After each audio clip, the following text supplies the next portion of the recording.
Sino po naniniwala isang araw, alaala na lang ang payo ng mga magulang mo sa'yo? At sino po naniniwala, isang araw, yung nanay na kasama mo ngayon, maaaring katabi mo ngayon, yung tatay na kasama mo ngayon, isang araw, aalalahanin mo na lang din. Hindi kayo forever na magkasama.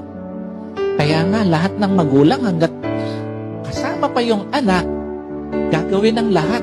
Ipapayo lahat ng mabuti, paaalalahanan ng anak kasi alam niya, isang araw, iiwan niya yung kanyang mga anak.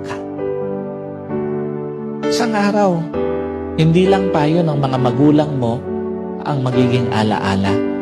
Kahit magulang mo isang araw, magiging alaala na lang sa buhay mo. Kaya nga napakapalad mo kung may magulang ka pa ngayon.